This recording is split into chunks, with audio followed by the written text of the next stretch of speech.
I have already made several separate videos on Morty and his different versions, such as Evil Morty, Dictator Morty, and even made an almost half-hour video explaining every single Morty that was shown in the series. However, the one who got the most interest from me is the one who has not really appeared in the series yet, but has made its presence in the show, comics, and games, and that Morty is the One True Morty, the most mysterious and interesting character from the show, and today I will talk about him. Make sure to turn on notifications so you don't miss any future content from this channel. The very first time when we hear about the One True Morty was in the most important episode of the series, Close Rick Counters of the Rick Kind, which is the 10th episode of the first season. This episode really kickstarted the whole show, and it got one of the biggest IMDb ratings ever, 9.3, and I'm really not surprised. A lot of interesting things happened in this one episode. We were introduced to the Citadel and to different versions of Rick, which opened a lot of possibilities for this show, and also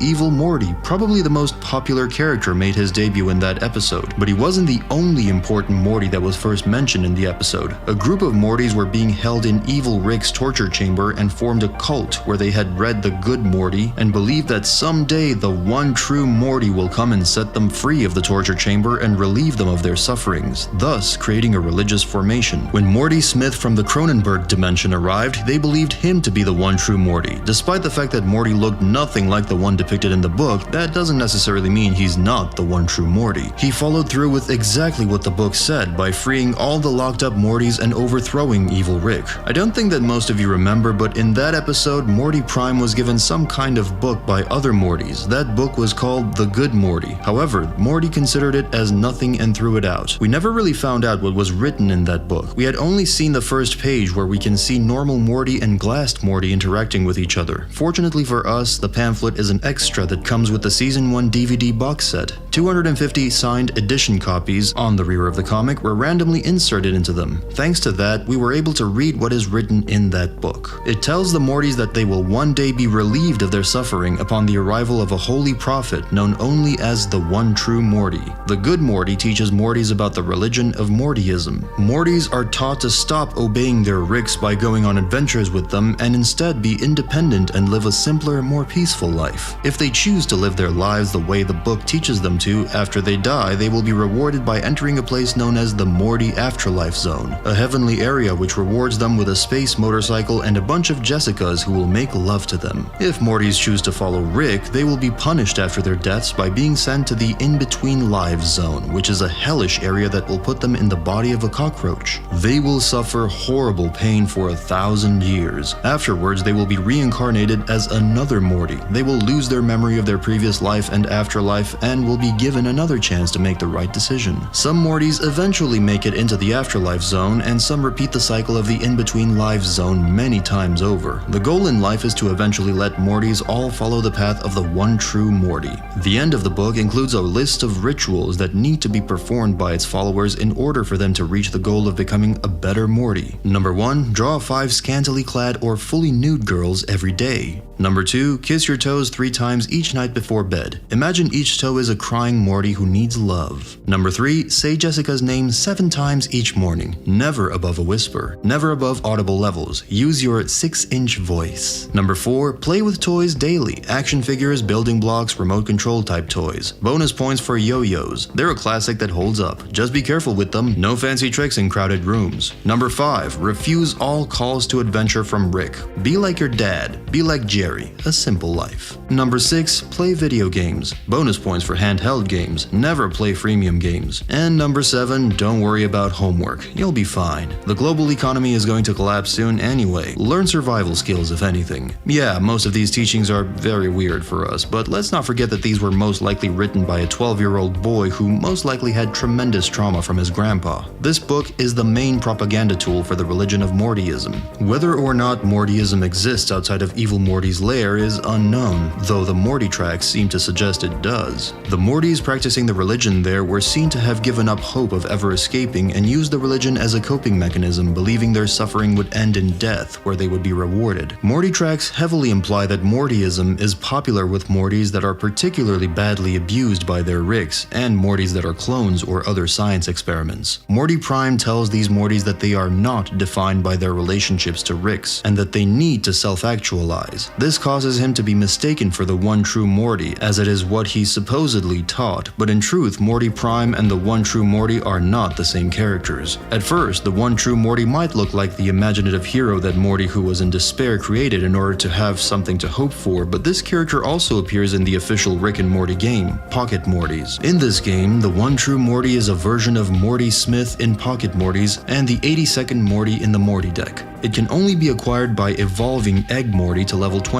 What sets this Morty apart from every other Morty is his appearance. He sports a distinctive mohawk, golden eyes, a white robe, and a bionic left arm, also painted gold. His bionic left hand appears in an obscene gesture. The shell that Egg Morty used serves as a necklace. The game description says that this Morty is believed by some to be the One True Morty. Another thing that makes this character's existence more believable is the fact that, according to Pocket Mortys, the One True Morty originates from the dimension C568. We don't know which Morty was the one who created the book and founded Mortyism and the idea of the One True Morty, but I think I have a pretty good idea. The official Rick and Morty game, the Pocket Mortys, introduces a very interesting character, Grand Sage Morty. According to his in-game description, this Morty was touched by the golden hand of the One True Morty and must now spread his love everywhere. Praise the One True Morty. This description makes me think that at some point this Morty interacted with the One True Morty. He was most likely the first one who witnessed his divine power and the one who was saved by him, which became the reason why he decided to start worshipping this Morty and in the end created a cult of him. When you think about it, Mortyism and Evil Morty have some kind of similarities to each other. This religion may have been started by, or at least propagated by, Evil Morty. The portrayal of Ricks, particularly in The Good Morty, seem to fall in line with this idea that Ricks don't really care about Mortys beyond practical functionality. Similar to how Evil Morty thinks that Mortys will achieve the only true happiness via living without a Rick is almost the same thing that is written in The Good Morty. I feel like his ultimate plan may have involved setting himself up to be the One True Morty, the Morty who would save the rest of the Mortys and help them achieve their nirvana, but we all know how that ended. He did the complete opposite. He used and sacrificed other Mortys to achieve his own freedom, which is the direct opposite of what the One True Morty stands for.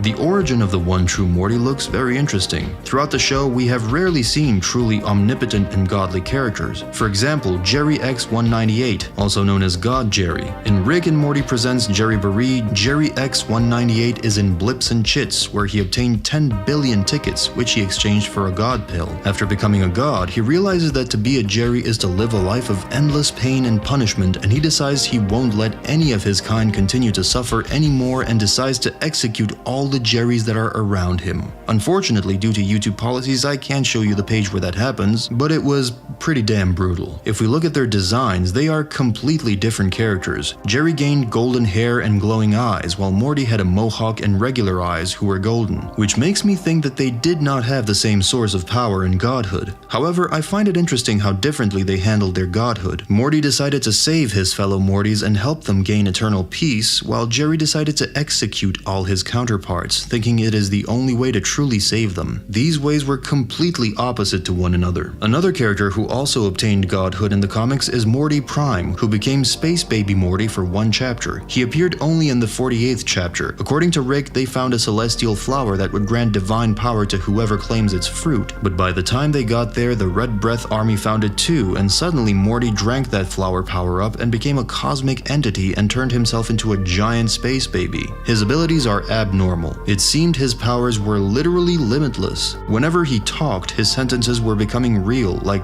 literally real. He gave his sentences a material body and shot his catchphrase "Aw gee" at the enemies and crushed them. Then, after they shot the rockets, he turned those rockets into golf balls and turned the giant spaceship into turkeys. According to Rick, he could just erase them all from existence, which really says a lot about how strong Morty was in that form. However, his power-up was short-lived. According to him, since he was gifted ultimate power and total knowledge, he realized that no one man should be responsible for that degree of power and released it back into the cosmos. Every single family member of his is extremely disappointed by his decision, and everyone mocks him and reminds him him how many great things he could have done, which he unfortunately has not. I think it is pretty obvious that this Morty has nothing to do with the One True Morty either. They are completely different characters, both character-wise and appearance-wise. It seems the One True Morty obtained his godhood via unknown ways to us. We will definitely learn it one way or the other, and I'm highly anticipating his proper debut in the series. The creators were definitely hyping him up at the beginning of the series, and right now the hype around him is pretty much dead, but I don't think they forgot or abandoned this concept, since this looks like an extremely interesting idea. I wonder what happened to his Rick.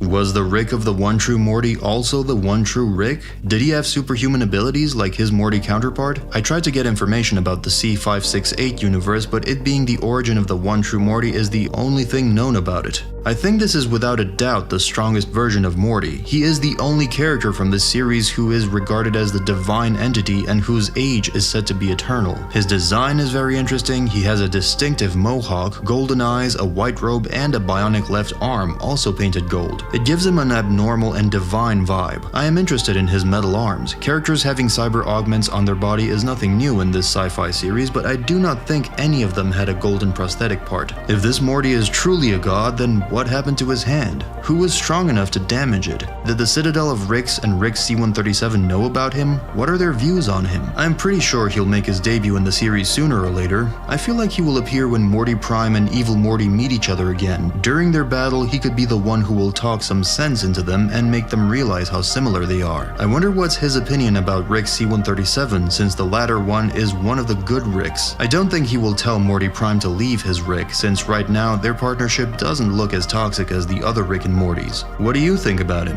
How strong is he? How will he appear in the series? Let me know in the comments, like this video, and subscribe to this channel for more. Lonnie Brooks out. Bye.